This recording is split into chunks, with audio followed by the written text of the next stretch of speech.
Oi, tudo bem?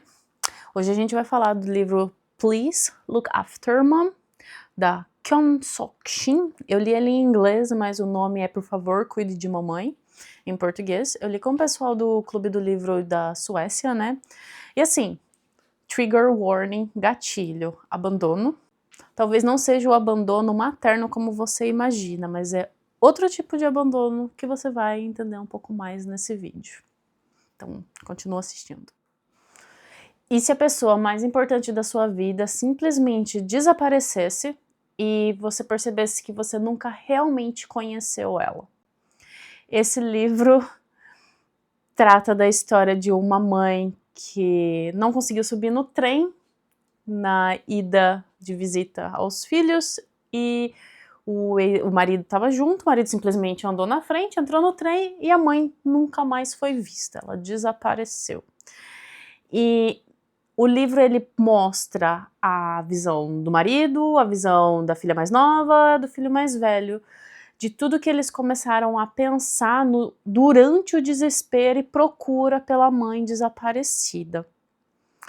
E eu acho que todo mundo que participou do grupo no nosso grupo lá de leitura, sentiu algum tipo de emoção a respeito da mãe, porque esse livro não é sobre o desaparecimento, abandono, é sobre o quanto você acha que você conhece as pessoas, no caso do livro, a sua mãe, e no quanto você perde em não conhecer a história das outras pessoas, porque você está preocupado com a sua própria história, né? Também um ponto desse livro é que, será que a gente só valoriza depois que a gente perde?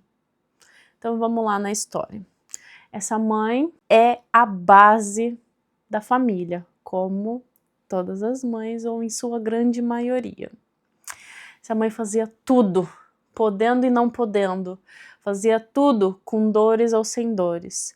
Ela avançou em doença, ela fez sacrifícios muito grandes para mandar a filha mais nova para a escola para aprender a ler.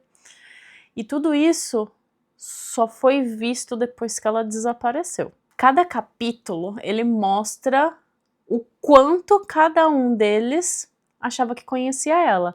Primeiro o filho mais velho, depois a filha mais nova e o marido. Nossa, gente, que ranço desse marido dela! Eu vou dar um pequeno spoiler aqui da história, de que ele saía de casa, morava meses fora e voltava como se nada tivesse acontecido.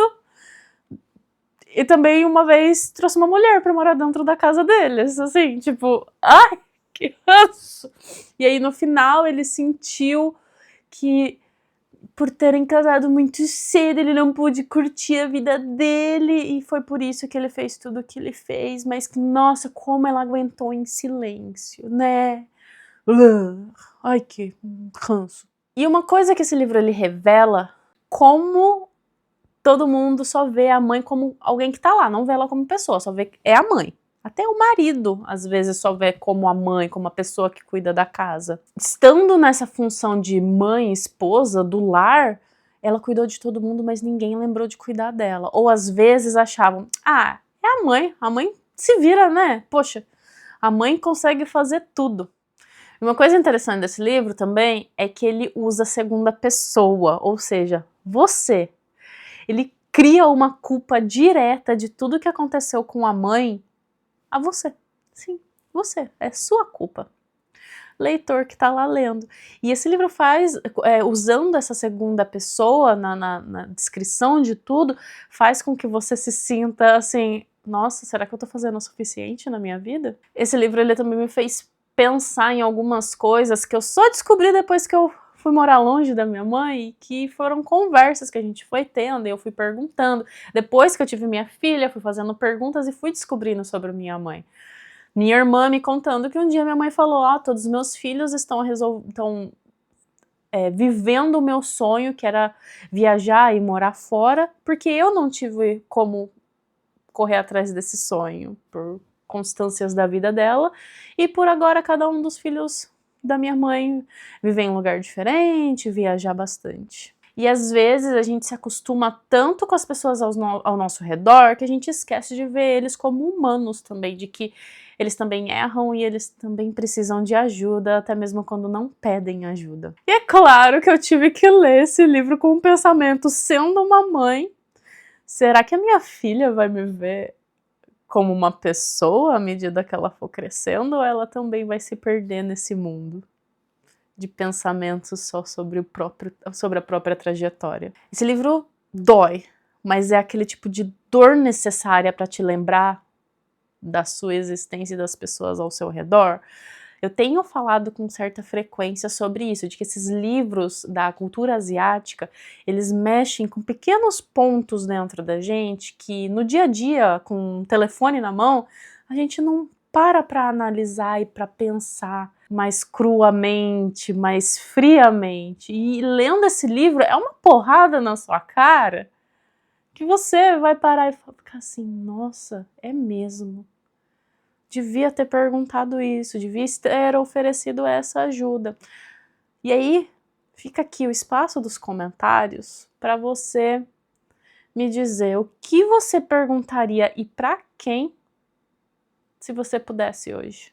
Me diz aqui nos comentários também se você acha que você conhece as pessoas que você ama. E é isso.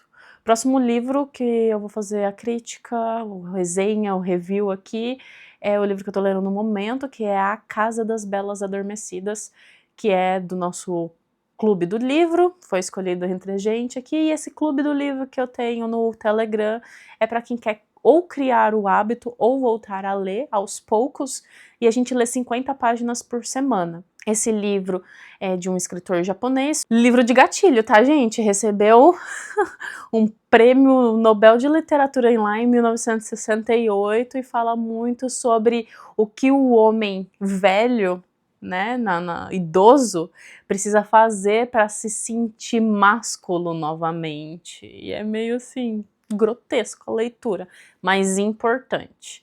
É isso. Então a gente se vê na próxima resenha, não se esquece de se inscrever e a gente se vê logo menos. Beijo, tchau!